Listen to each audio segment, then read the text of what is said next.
Most people picture medieval battles as clean lines of knights charging, swords flashing, and everything being decided in one dramatic hit.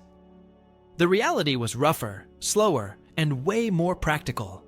Battles were shaped by mud, hunger, bad information, shaky teamwork, and leaders trying to keep groups from falling apart at the worst possible moment.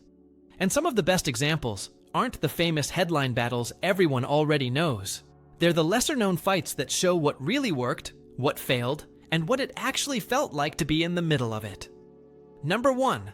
The muster. A medieval army usually didn't feel like a single machine with one uniform and one training standard. It felt like a temporary coalition that had to be stitched together, fast. A king might have a personal household force and trusted retainers, but the bulk often came from obligations, contracts, and local deals. Nobles bringing their own men, towns sending militias, hired specialists showing up because they were paid, and allies arriving with their own priorities.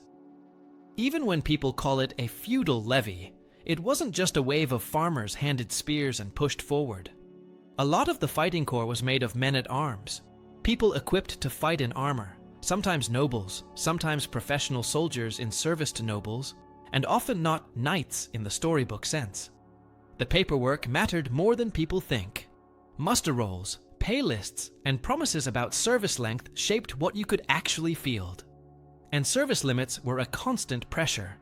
If part of your force only owed you 40 days, you either had to fight quickly, pay to keep them longer, or watch them drift away when time ran out. That's one reason raids and fast campaigns were so common. You could get results without betting everything on a single set-piece battle. The gear people brought told you what kind of fight you were heading toward. If a lord arrived with trained mounted men, that signaled mobility and shock power. If a town arrived with organized foot troops and pavises, that suggested a stubborn defensive style. Archers, crossbowmen, and engineers didn't just appear. They had to be recruited, fed, and managed, and they needed supplies that couldn't be improvised on the spot. A bow needs arrows. A crossbow needs bolts and spanning tools, and both need spare strings that hate damp weather. Even a simple spear army needed a steady flow of shafts, heads, nails, and replacement parts because wood breaks and iron bends. Here's a detail that doesn't show up in movies. The camp was part of the army's strength. Armorers, farriers, cooks, clerks, wagon drivers, and servants weren't side characters. They were the system that kept fighters able to fight. Without them, horses go lame, armor straps snap, and the army turns into hungry people walking in circles. So the first reality of medieval battle is that it starts long before anyone sees an enemy banner, with a messy, fragile assembly process that can fail for boring reasons like pay, food, and time. Number 2. The march. Medieval campaigns were often decided by movement and endurance, not heroic clashes. Getting to the battlefield was a fight in itself. Roads could be muddy tracks, bridges could be controlled or broken, and rivers could stall you for days. Armies moved at the speed of their slowest parts, wagons, herds, and tired feet. And every extra day on the march meant more food consumed, more horses worn down, more sickness, and more desertion. Commanders didn't just worry about enemy soldiers. They worried about hunger, bad water, and the simple fact that a large group of people destroys the area it passes through. That wasn't always an accident. Raiding, or the threat of it, was a strategy. In parts of France and England, a chevauchée wasn't random cruelty. It was an economic weapon. Burn crops, seize livestock, shake loyalty, and force the other side to respond on your terms. In Iberia, raids and counter-raids were a constant rhythm on frontier zones, with fortified towns and quick strikes shaping daily life as much as any big battle. Information mattered, but it was shaky. Scouts could be bribed, mistaken, or simply late. Locals might mislead you because they hated you, feared you, or wanted payment. Even basic questions like, "How many are they?" could be wrong by a lot. That uncertainty feeds into why medieval commanders sometimes looked cautious to modern eyes. If you gamble wrong, you don't just lose a fight. You lose your baggage, your supplies, your allies, and sometimes your claim to rule. And because everyone understood that, plenty of battles were actually near misses. armies would maneuver, show force, try to cut off supply lines, and then withdraw if the conditions weren't right. When a fight did happen, it was often because someone got cornered, surprised, or forced to accept battle to protect a city, a convoy, or their reputation. The Battle of Muret in 1213 is a good example of how campaigns could snap into violence quickly. A larger coalition force was engaged by a smaller, aggressive mounted strike, and what looked like a controlled siege situation turned into a chaotic fight with huge political consequences. The point isn't the exact numbers. The point is that medieval battles were frequently born out of marching problems, scouting limits, and pressure to act before an army fell apart from inside. Number 3. Picking the ground. If you want the real medieval battlefield, stop imagining a wide, flat arena where everyone politely lines up. Ground choice could decide everything. A shallow ditch, a marshy patch, a hedgerow, a slope, even the position of the sun could turn equal forces into a one-sided result. Commanders tried to anchor their flanks on obstacles, a river on one side, woods on the other, anything that prevents being surrounded. They also tried to put soft ground in front of themselves if they feared cavalry, because a horse won't charge well into bad footing. This is where many surprising victories come from. Flemish towns and militias didn't beat noble cavalry at Courtrai in 1302 because knights suddenly forgot how to fight. The terrain and preparation helped blunt the charge, and once a mounted attack loses its clean impact, the fight turns into a crowded, exhausting shove where disciplined foot can hold. Preparation could be simple and still effective. Digging shallow pits, laying caltrops, planting stakes, or building a rough barrier from wagons and timbers could force the enemy to bunch up and lose momentum. You see this kind of thinking at Aljubarrota in 1385, where the defenders strengthened their position and shaped how the attackers could approach. In Central Europe later on, Hussite forces became famous for wagon defenses, not as a gimmick, but as a practical way to create a moving fort and control the engagement. The ground also shaped morale. People fight differently when they feel protected by a slope or an obstacle. And medieval commanders knew that fear spreads fast. If your men believe the terrain favors them, they stand longer. If they believe they're exposed, they break sooner. There's also the issue of retreat. A position that looks strong can become a trap if you lose, especially if there's a river behind you and only one crossing. That's why experienced leaders didn't just look for high ground. They looked for ground that gave them options, a clear line of sight, room to regroup, and an escape route that didn't turn into a bottleneck.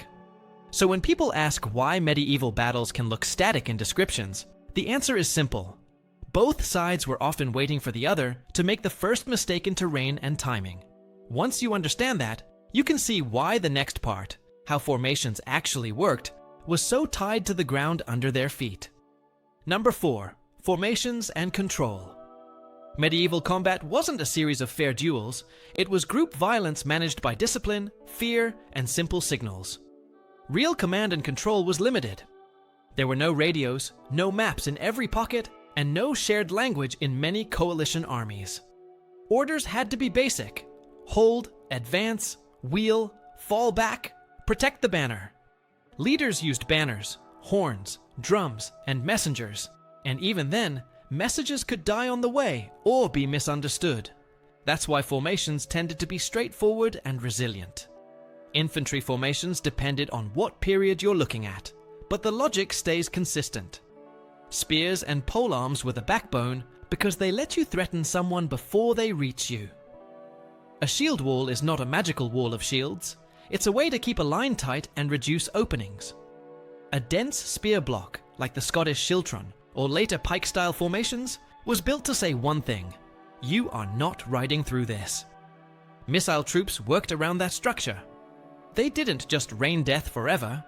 They harassed, broke up movement, forced shields up, targeted horses, and punished anyone who advanced without cover.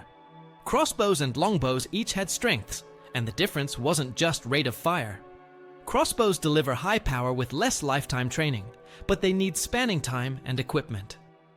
Longbows reward years of practice and can put a lot of arrows in the air, but they demand strong logistics too, because arrows vanish quickly when thousands of people shoot. Either way, missile troops needed protection. That's why you see pavises, large shields, especially with crossbowmen, and why archers often worked with stakes or friendly men-at-arms nearby. One of the least talked about realities is that a medieval battle line is a social structure. People fight next to their lord, their neighbors, their guildmates, their kin. That social glue is a control system. If you run, you're not just scared. You're abandoning people who know your name. That helps explain why some forces stood longer than seems reasonable, and why others collapsed fast when leadership failed or a banner fell. At battles like Warringen in 1288, where different regional forces and city groups clashed, the way units held together often mattered as much as their weapons. All of that sets the stage for the part everyone thinks they understand: armor and weapons, because what you carry changes how you can fight inside those formations. Number 5. Armor, weight, and reality. Medieval armor wasn't a costume. It was expensive technology built to keep you alive in a world where sharp metal flies at your face. But it came with trade-offs that shaped every movement on the battlefield. Mail, the classic chain shirt, is excellent against cuts and decent against some piercing, but it doesn't magically stop impact. That's why padded layers, gambesons, arming doublets were so important. Plate armor, as it developed, offered strong protection against many threats, but it also narrowed vision, reduced hearing, and made heat management a serious problem. On a cool day, armor is tolerable. Under stress, packed among bodies, it can become miserable fast, especially if you've been marching, not sleeping well, and eating poorly. Weapons are misunderstood because pop culture puts swords in the center. The sword is real, respected, and deadly, but it's usually a sidearm. The primary tools of killing and control were spears, lances, and polearms. A spear is cheap, fast to train with at a basic level, and terrifying in a line. A lance on horseback can deliver huge force, but only if the horse has room and footing. Polearms, like bills, halberds, and especially the poleaxe, are made for armored fighting because they can hook, thrust into gaps, and hit with concentrated force. Maces and hammers aren't about crushing through plate like a cartoon. They're about delivering damaging impact, exploiting weak points, and exhausting the opponent.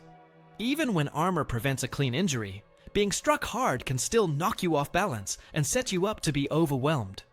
There's another angle people miss: maintenance.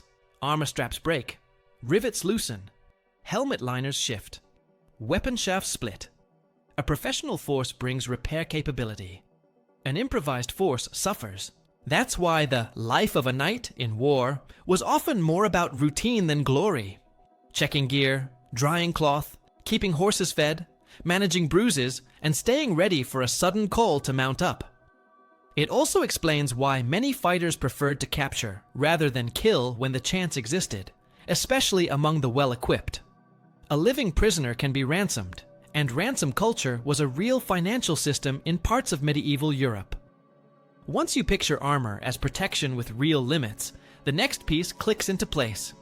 The first contact wasn't a cinematic collision. It was a tense, noisy breakdown of plans where tiny failures snowballed. Number 6. The opening contact. The most stressful minutes of a medieval battle were often the ones before anyone touched.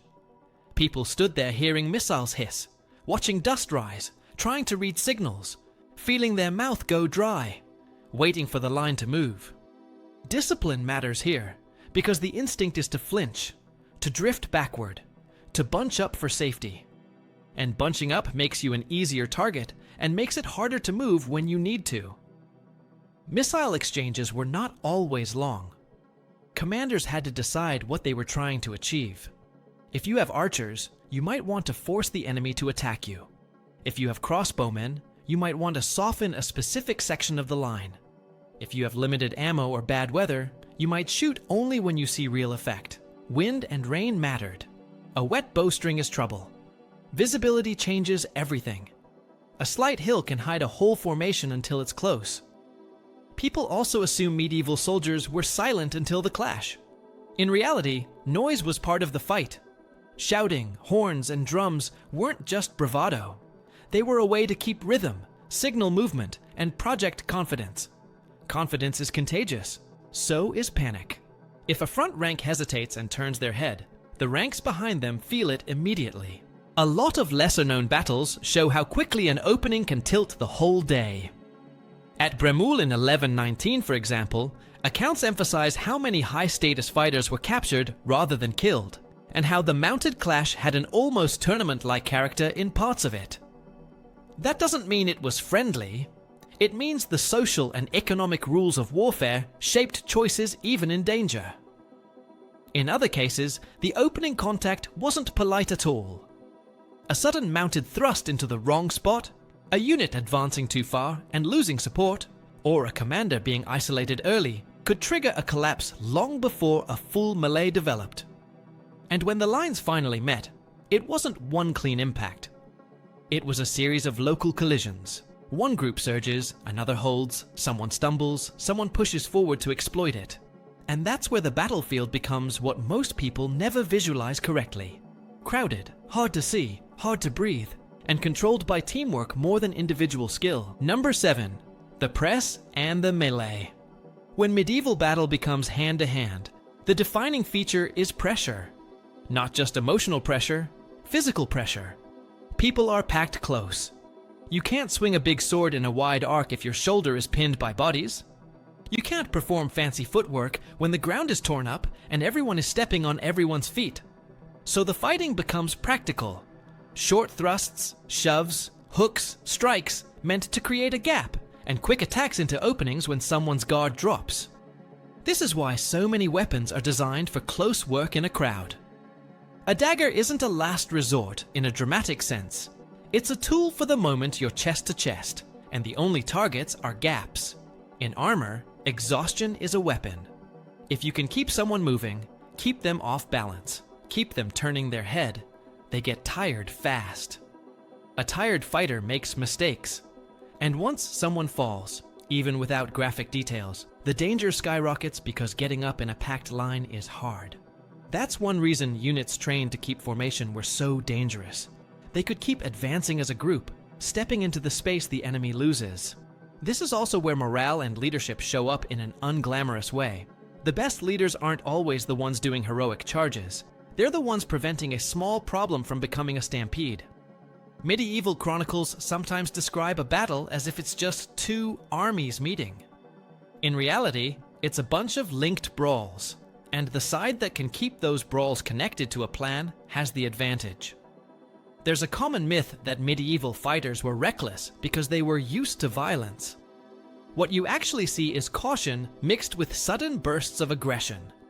People know the risks. Even veterans can panic. The line holds until it doesn't, and the moment it doesn't, events accelerate. That acceleration is why commanders tried so hard to keep reserves, fresh troops who can plug a hole, reinforce a push, or cover a retreat. And this is the perfect moment to talk about cavalry, because nothing is more distorted by modern imagination than the idea of endless, unstoppable night charges deciding everything on their own. Number 8. Cavalry without the fantasy. Medieval cavalry could be decisive, but not in the simple way people expect. A cavalry charge isn't just pointing a horse forward and hoping the enemy disappears. It needs space to build speed, good ground, and a target that's already vulnerable. Horses are brave, but they aren't machines. They don't like crashing into a solid wall of sharp points. A disciplined spear line can stop a charge, and even if the horse doesn't physically hit the spear points, it will slow, swerve, or bunch up, which ruins the impact. That's why cavalry was used for more than charging. It was used for scouting, raiding, chasing down broken troops, hitting flanks, and threatening the enemy's confidence. Sometimes the most important cavalry action is forcing the opponent to keep a unit back as a guard because they fear being outmaneuvered. Cavalry also played a political role. Mounted men-at-arms were often the elite, and their presence helped keep allies loyal and intimidated rivals. Knights also fought on foot far more than people assume, especially in the later Middle Ages. If the ground was bad, or the situation demanded a solid defensive line, dismounting was normal. Armored men on foot could form a stubborn core that supported missile troops and held key ground. In battles where infantry defenses were strong, Think of many Swiss-style fights later on, or town militias in good positions. Mounted troops often had to adapt or fail. Some of the most interesting, you've never heard these battles, show cavalry's limits in sharp detail. At Almiros in 1311, the Catalan Company, a hard mercenary force, fought in conditions that helped neutralize heavy cavalry and punished rash attacks. At Hemmingstedt in 1500, a force with local knowledge used dikes and flooded ground to break the assumptions of a much larger invading army. Those aren't just quirky stories. They show the rule. Cavalry is powerful when the situation is shaped for it, and surprisingly fragile when the situation isn't. Once you strip away the fantasy, the end of a medieval battle also looks different than people think, because the decisive moment is often not the clash itself. It's the break, the chase, and the choices made in the last minutes. Number 9. The break and the chase. Most medieval battles weren't decided by slowly grinding every enemy fighter down. They were decided when one side lost cohesion and started to leave. That can begin with a small retreat that turns contagious. Maybe a unit thinks it's being flanked. Maybe they see their banner fall. Maybe they hear a rumor that the commander is down. Once people believe the battle is lost, the logic of survival takes over fast. And then the battlefield changes shape. The neat idea of front lines dissolves into pockets. Some still fighting, some trying to pull back, some chasing, some looting too early and losing discipline. The chase is where outcomes become extreme. A controlled withdrawal is hard without good communication and fresh troops to cover it. If the losing side has to run across rough ground, through a narrow crossing, or back toward a camp that's already being raided, the collapse gets worse. This is why commanders feared being cut off from their baggage. Losing the baggage isn't just losing supplies. It's losing the ability to stay in the field, pay people, and keep allies. Captures matter here. Medieval warfare had a strong capture and ransom element, especially among elites, because a captured noble could be worth more alive than dead. That shapes behavior in subtle ways. Fighters might aim to disable and take, rather than simply finish. But it's not a guarantee of mercy. Things could turn ugly when anger, fear, or revenge took over, and when combatants didn't share the same rules or saw the enemy as outside their moral circle. Even without leaning into graphic details, the big reality is that once a force breaks, control collapses, and the law of the battlefield becomes inconsistent. There's also the political fear factor. Losing a battle can trigger a chain reaction. Cities switch sides, rivals rise, and supporters vanish. That's why medieval leaders sometimes risked everything to avoid the appearance of weakness. And it's why a victory could be exploited through negotiation as much as through further fighting. A battle doesn't just remove soldiers, it rearranges loyalties. And that leads directly into the aftermath, because the medieval battlefield doesn't end when the noise fades. It keeps shaping people's lives through wounds, disease, money, and memory, and that's where the strangest truths show up. Number 10. The aftermath and the memory. After a medieval battle, the first problem was basic. Who is still organized enough to act like an army? The winners might be exhausted, hungry, and scattered, especially if they chased far or started looting. The losers might still have intact groups holding a road, a bridge, or a fortified point. In some cases, a defeated side could retreat into a castle and keep fighting through sieges and raids for months. Field battle was dramatic, but medieval war was usually decided by who could hold places and keep resources moving. Medical care existed, but it was limited and uneven. High-status fighters could get attention from skilled practitioners, while common soldiers relied on whatever was available in camp. Infection and illness could do long-term damage, and bad water and crowded camps could spread disease in ways no one fully understood, even if they recognized patterns. Burial and cleanup were practical needs as well as moral ones, because leaving a battlefield unmanaged could poison local relations and threaten supply routes. And then there's the paperwork again. Ransoms negotiated, prisoners moved, property claimed, oaths extracted, reputations managed. One of the biggest distortions in how we imagine medieval battles comes from how they were recorded. Chronicles aren't neutral reports. They're arguments. They exaggerate numbers, simplify motives, and turn messy events into moral stories. They also focus on elites because elites paid for writing, and elites mattered politically. That means the lived experience of ordinary foot soldiers, hunger, fear, routine brutality, hard marching, and sudden chaos, often shows up only in fragments. Even when a chronicler tries to be honest, they might not understand what happened in every corner of the field. That's why some battles feel unknown today, even if they were huge at the time. If a fight didn't fit a clean national myth, it might get less attention later. If it happened on a frontier, or involved mercenaries, or ended in complicated negotiations rather than a neat conquest, it can slip out of popular memory. But those are exactly the battles that reveal what medieval warfare actually looked like. Shifting coalitions, leaders trying to hold fragile control, disciplined groups beating elite fighters when conditions favor them, and victories that matter as much for what they allow next, taking a city, forcing a treaty, breaking an alliance, as for what happened in the clash itself. If you listen closely to the pattern across Europe, from town militias in the Low Countries, to border warfare in Iberia, to mercenary companies in the Mediterranean, to wagon fort tactics in Central Europe, you keep seeing the same hard truth in different accents. Medieval battles were less about stylish weapons and more about organization under pressure. And the people who understood that best didn't just win fights, they shaped the entire map of power around them.